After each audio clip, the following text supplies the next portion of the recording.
जब ये ट्रांजिस्टर प्रवर्धक के रूप में काम कर रहा है तो हम देखते हैं कि जो निवेशी सिग्नल हम डाल रहे हैं वो प्रवर्धित होकर एम्प्लीफाई होकर बाहर मिल रही है। इसका मतलब हमने कम इनपुट दिया था पर आउटपुट का मान बढ़ गया है, तो इस कंडीशन में क्या होगा? लाभ होगा। तो इस प्रकार हम उभयनिष्ठ उत्सर्जक विधा में ट्रांजिस्टर के विभिन्न प्रकार के लाभों को देखेंगे। सबसे पहला है धारा लाभ।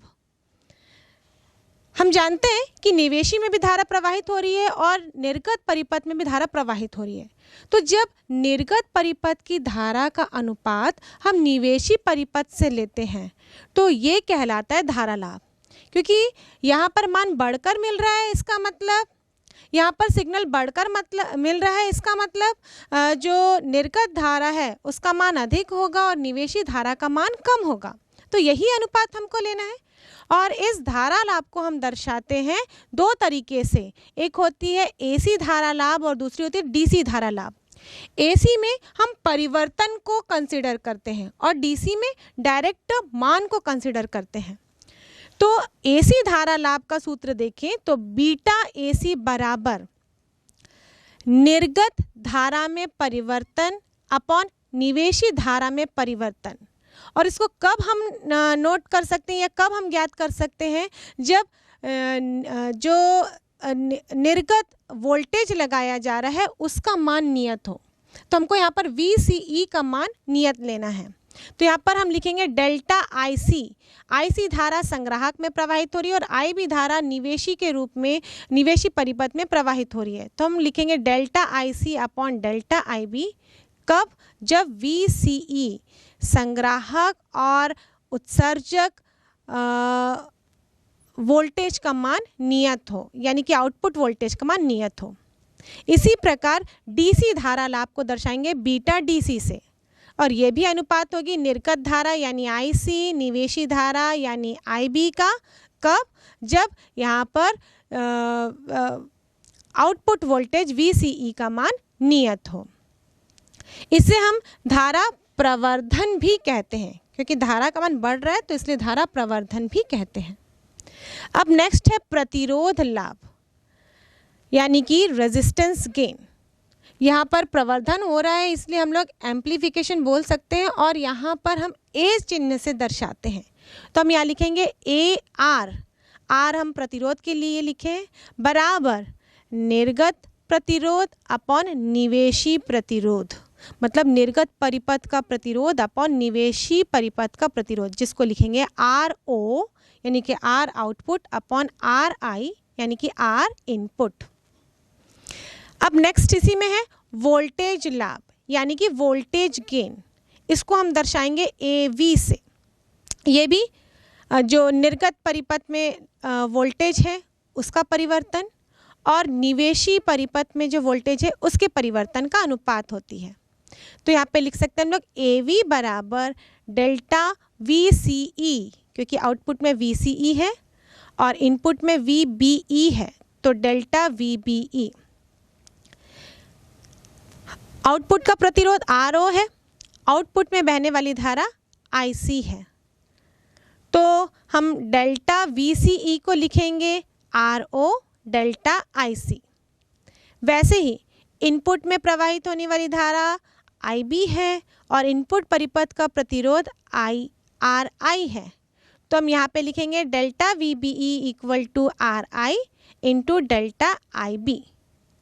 अब इसको इस मान को हम इस समीकरण में रख देते हैं तो हमको मिलेगा AV बराबर RO delta IC upon RI delta IB। ये RO अपॉन RI है, ये तो प्रतिरोध लाभ है, और ये delta IC upon delta IB है, ये AC धारा लाभ है। तो इसकी जगह हम उनका मान रख देते हैं। तो वोल्टेज लाभ बराबर हो जाएगा प्रतिरोध लाभ इनटू AC धारा लाभ, यानी कि AV बराबर AR इंटू बीटा AC। अब हम शक्ति लाभ देखते हैं। शक्ति लाभ का भी वही फॉर्मूला होगा, निर्गत परिपथ की शक्ति अपॉन निवेशी परिपथ की शक्ति। इन दोनों के शक्ति के मान को डालेंगे तो शक्ति लाभ प्राप्त होगा। या फिर हमारे पास फॉर्मूला होता है शक्ति का, P बराबर V इंटू आई। तो यहाँ पे शक्ति लाभ बराबर लिखेंगे वोल्टेज लाभ इंटू धारा लाभ, तभी भी हमको सूत्र प्राप्त होगा। तो यहीं से शुरू करते हैं। शक्ति लाभ यानी कि AP बराबर वोल्टेज लाभ यानी कि AV इंटू धारा लाभ BAC। अब हम जानते हैं AV बराबर अभी हमको प्राप्त हुआ है, वोल्टेज लाभ हम निकाल चुके हैं, AV के स्थान पर लिखेंगे AR इंटू बीटा AC। तो फाइनली फॉर्मूला क्या मिल जाएगा शक्ति लाभ का, AP बराबर बीटा AC का स्क्वायर इंटू AR। शक्ति लाभ बराबर AC धारा लाभ का वर्ग इंटू प्रतिरोध लाभ। इसी प्रकार हम ट्रांजिस्टर का प्रवर्धक के रूप में विभिन्न प्रकार के लाभ कॉमन बेस मोड में भी निकाल सकते हैं, पर कॉमन बेस मोड हमारे कोर्स में नहीं है। लेकिन कॉमन बेस मोड में जो धारा लाभ होती है और कॉमन एमीटर मोड में जो धारा लाभ होती है, इन दोनों का संबंध और इससे जुड़े क्वेश्चन एग्जाम में आते हैं। इसलिए मैं बहुत शॉर्टकट में ये बता दूं कि इसका परिपथ कैसा होता है और इसमें किस प्रकार लाभ होते हैं, तभी तो हम इन दोनों में संबंध देख पाएंगे। उभयनिष्ठ आधार विधा में पीएनपी और एनपीएन ट्रांजिस्टर का परिपथ ऐसा होता है। हम यहाँ पर भी निवेशी को यानी कि एमीटर बेस को फॉरवर्ड रखते हैं, फॉरवर्ड बायस में रखते हैं, कलेक्टर बेस को रिवर्स में रखते हैं। बाकी कार्यविधि तो हम इसकी पढ़ चुके हैं, पर यहाँ पर जो निवेशी सिग्नल दिया जाता है वो आईबी के थ्रू दिया जाता है। यहाँ पे जो निवेशी सिग्नल दिया जाता है ये VEB बैटरी के थ्रू दिया जाता है, जो कि बेस और एमीटर के बीच में जुड़ा हुआ है। और जो आउटपुट वोल्टेज है वो किस बैटरी में के थ्रू दिया जाता है, वो VCB बैटरी के थ्रू दिया जाता है। और इस प्रकार यहाँ पर जो निवेशी धारा होती है वो IE होती है और निर्गत धारा IC होती है। बाकी प्रतिरोध तो वैसे ही दर्शाते हैं, निवेशी परिपथ का प्रतिरोध RI से और निर्गत परिपथ का प्रतिरोध RO से। तो जब भी हम निर्गत और निवेशी की तुलना करेंगे तो यहाँ पर निर्गत तो सभी में, चाहे वो कॉमन एमीटर मोड में हो चाहे कॉमन बेस मोड में हो, वो संग्राहक ही होता है। लेकिन जो निवेशी होता है वो चेंज हो जाता है। कॉमन एमीटर मोड में निवेश हम बेस के थ्रू, आधार के थ्रू करते थे, लेकिन कॉमन बेस मोड में निवेशी सिग्नल एमीटर के थ्रू किया जाता है। तो जहाँ बेस लिखा करते थे बस वहाँ पर एमीटर आ जाएगा, मतलब IB के जगह IE आ जाएगा, VEB के जगह पर VBE आ जाएगा।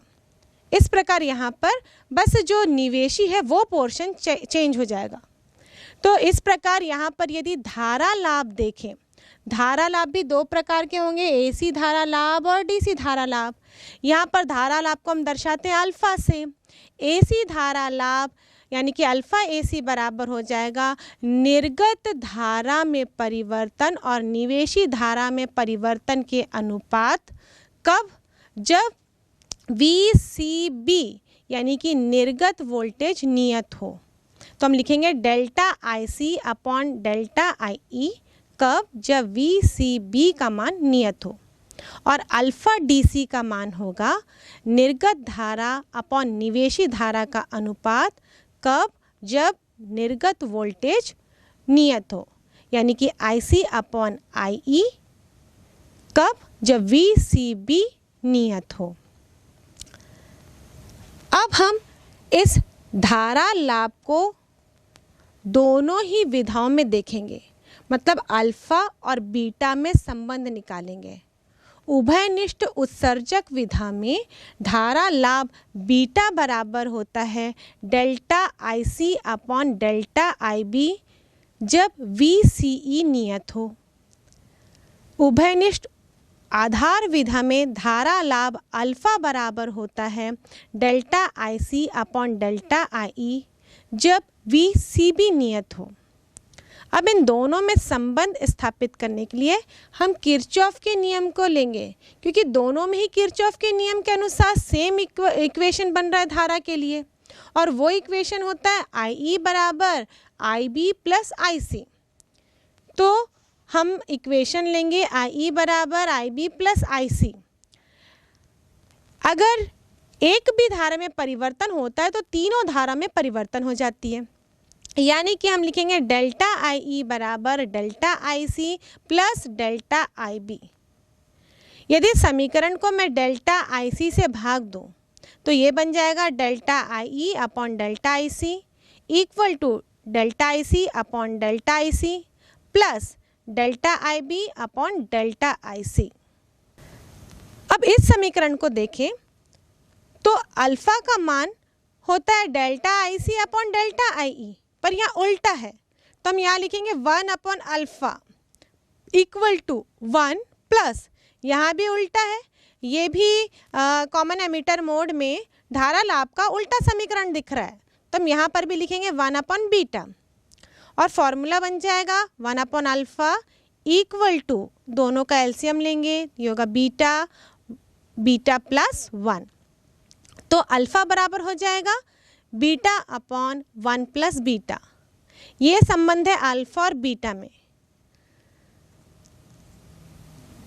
अब इस समीकरण को थोड़ा सा और मॉडिफाई कर दूं, मतलब बीटा के मान निकालूं अल्फा के रूप में, तो मैं समीकरण को मैं क्रॉस मल्टीप्लाई कर देती हूँ, तो ये हो जाएगा alpha into 1 plus beta equal to beta, और ये हो जाएगा alpha plus alpha beta equal to beta, और alpha equal to beta minus alpha beta. यहाँ पे बीटा कॉमन है तो हम लिख सकते हैं 1 माइनस अल्फा। इस प्रकार बीटा का मान बनता है अल्फा अपॉन 1 माइनस अल्फा। ये दोनों ही समीकरण हमको याद होने चाहिए, क्योंकि इसके आधार पर न्यूमेरिकल क्वेश्चन हमको एग्जाम में देखने को मिलते हैं। अब इस फॉर्मूले तक पहुँचने का हमारा क्या मकसद था? मैंने कॉमन एमीटर विधा में और कॉमन आधार विधा में धारा लाभ को कंपेयर किया, और कंपेयर करने से हमको ये प्राप्त हो रहा है कि बीटा का मान अल्फा के मान से अधिक होता है, यानी कि कॉमन एमीटर मोड में धारा लाभ का मान कॉमन बेस मोड में धारा लाभ के मान से अधिक होता है। और इसी कारण जितने भी लाभ कॉमन एमीटर मोड के हैं, चाहे वो प्रतिरोध लाभ हो, चाहे वोल्टेज लाभ हो, चाहे शक्ति लाभ हो, वो कॉमन आधार मोड की तुलना में, उभयनिष्ठ आधार मोड की तुलना में अधिक होंगे। इसलिए कॉमन एमीटर मोड या कॉमन बेस मोड दोनों में यदि ट्रांजिस्टर का इस्तेमाल किया जाता है एज एन एम्पलीफायर, तो कौन सी विधा श्रेष्ठ होगी? दोनों में लाभ जिसमें अधिक होगा वही विधा श्रेष्ठ होगी, यानी कि कॉमन एमीटर और कॉमन बेस मोड में कॉमन एमीटर मोड ट्रांजिस्टर के एम्पलीफायर के रूप में काम करने के लिए सबसे श्रेष्ठ मोड है। और यही कारण है कि इस पाठ्यक्रम में हमने कॉमन एमीटर मोड में ज़्यादा फोकस किया है। बच्चों, जब एक छोटा सा बच्चा रोता है तो उसकी माँ उसको कैसे चुप कराती है? उसको गोद में उठाकर धीरे धीरे हिलाने लगती है, या फिर उसको उठाकर झूले में डाल देती है और उसको झुलाने लगती है। ये झूला तो आप सभी ने देखा होगा। जब बच्चे को झूले में डाल देते हैं तो बड़ा एंजॉय करता है और चुप हो जाता है। अगर उस झूले का आयाम धीरे धीरे कम हो जाता है, क्योंकि जब झूला को झुलाते हैं तो पहले तो तेज़ी से झूलता है, फिर धीरे धीरे क्या होता है, उसका आयाम कम होने लगता है। उस कंडीशन में बच्चा फिर रोना चालू कर देता है। फिर मम्मी क्या करती है, उस झूले को धक्का लगाती है या रस्सी की सहायता से खींचती है, तो फिर झूला वापस उसी आयाम से झूलने लगता है और बच्चा एंजॉय करता है। उसी प्रकार किसी इलेक्ट्रॉनिक परिपथ को चलाने के लिए भी निश्चित आवृत्ति के सिग्नल की आवश्यकता होती है, जिसका आयाम कम ना हो। नहीं तो अगर आयाम कम होते जाएगा तो उपकरण धीरे धीरे काम करना बंद कर देगा। और इस प्रकार एक निश्चित आवृत्ति और आयाम के दोलन उत्पन्न करने वाले उपकरण को हम जानते हैं दोलित्र के नाम से। लेकिन झूला और दोलित्र में क्या फ़र्क होता है? यदि हम झूले को देखें, आपने भी गार्डन में देखा होगा झूला और एंजॉय भी किया होगा।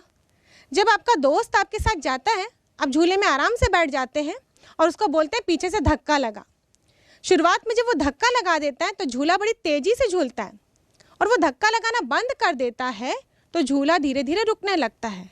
उससे में आप बोलते हैं फिर से धक्का लगाओ। तो एक तरीके से ये होता है कि झूले में बाह्य ऊर्जा की ज़रूरत पड़ती है यदि हम इसको एंजॉय करना चाहते हैं, या फिर हम क्या करते हैं, अपनी पैरों की सहायता से खुद ही झूले को धक्का लगा लेते हैं यदि हम अकेले हों।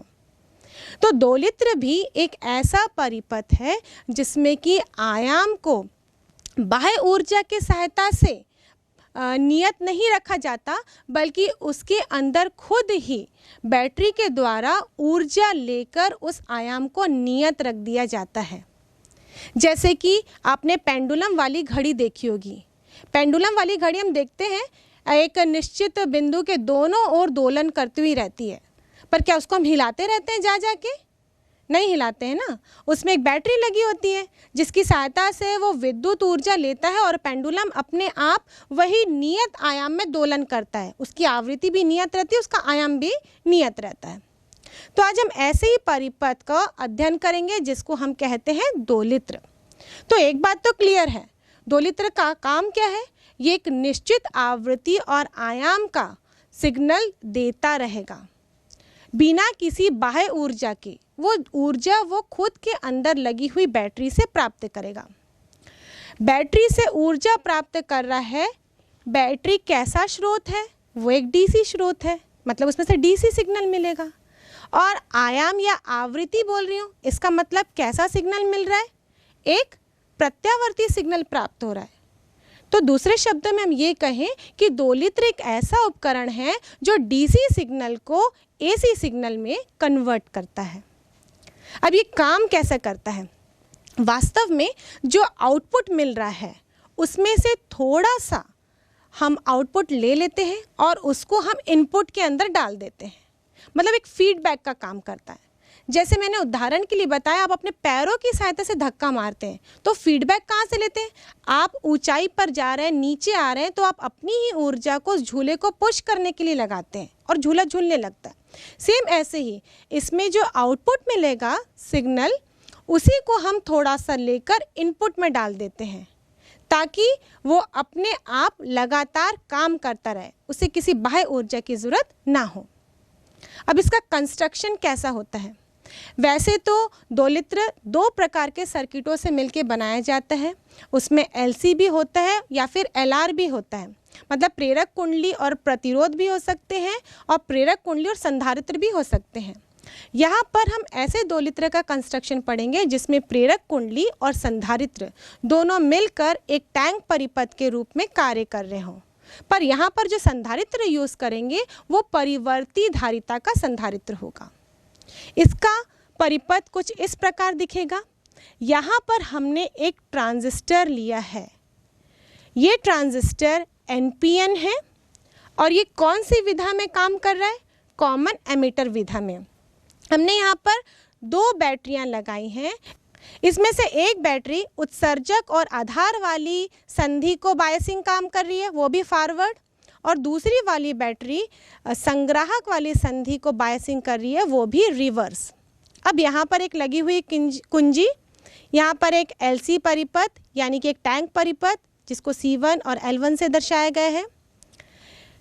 ये जो L1 है इसकी कुंडली हम देखें और ये L2 है, ये दोनों ही कुंडली एक ही क्रोट पर बनाई जाती है और ये दोनों मिलकर L1 और L2 ट्रांसफार्मर की प्राथमिक कुंडली तथा द्वितीय कुंडली की तरह काम करते हैं। और यहाँ पर जो तीसरी कुंडली है L3, ये इससे अलग है और ये केवल आउटपुट लेने के काम आती है।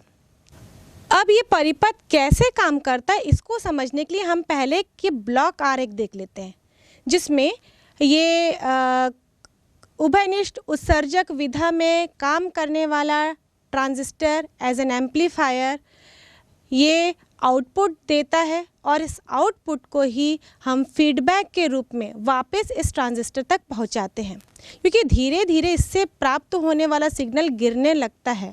और ये एम्पलीफायर है, तो जो भी हम इनपुट दे रहे हैं पहले तो वो मान प्रवर्धक होके मिलेगा, मतलब एम्पलीफाई होके मिलेगा। जितना हम दे रहे हैं उससे ज़्यादा एम्पलीफाई होकर मिलेगा। इसलिए हम इसका थोड़ा सा पोर्शन ले लेते हैं ताकि इनपुट जितना दिया है उसके मान के बराबर ये हो जाए, और बाकी पोर्शन हम इसमें फीडबैक के रूप में ले लेते हैं जो वापस इनपुट में सप्लाई कर देते हैं। तो इस प्रकार जो आउटपुट का सिग्नल रहता है वो नियत बना रहता है, मतलब वो एम्पलीफाई तो हो रहा है लेकिन उसका छोटा सा पोर्शन हमने लिया ताकि उसके मान को हम वापस नियत रख सकें और उसको इनपुट में हम डाल देते हैं। पर इसको हम जब सर्किट में देखें तो ये किस प्रकार काम करेगा। जैसे ही हम कुंजी की को दबाते हैं तो यहाँ पर संग्राहक धारा प्रवाहित होने लगती है। अब संग्राहक धारा का मान एकाएक अधिकतम तो नहीं हो जाता, ये धीरे धीरे धीरे बढ़ने लगता है। जब संग्राहक धारा का मान धीरे से बढ़ने लगता है उस कंडीशन में यहाँ पर जो L1 से जुड़े हुए फ्लक्स में परिवर्तन होगा, क्योंकि धारा के मान में परिवर्तन होगा तो फ्लक्स में भी परिवर्तन होगा। इस L1 कुंडली के फ्लक्स में परिवर्तन होगा तो यही फ्लक्स L2 से भी जुड़ा हुआ है, तो हम कह सकते हैं कि इस L2 कुंडली में प्रेरित विभव बल उत्पन्न होता है जो कि अन्योन्य प्रेरण के सिद्धांत पर आधारित है।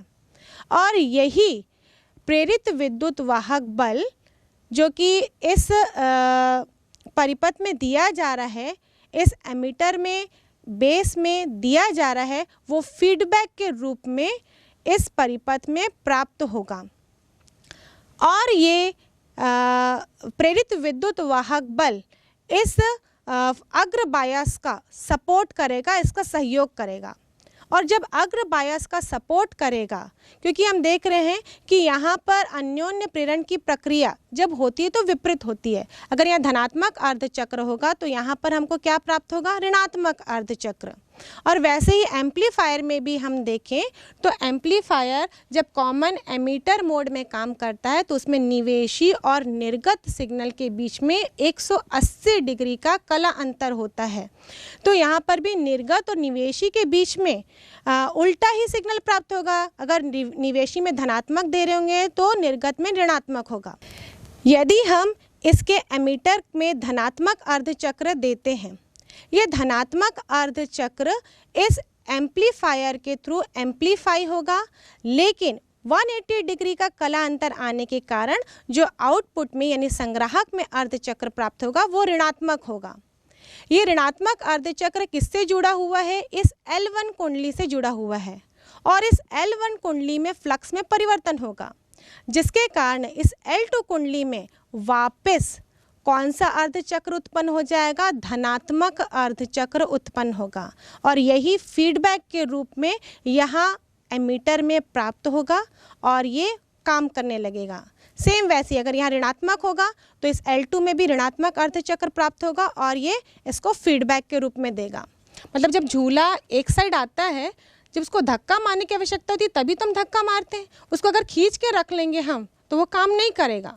सेम ऐसे ही जब यहाँ पे धनात्मक अर्धचक्र की आवश्यकता होगी तो फीडबैक भी धनात्मक मिलना चाहिए।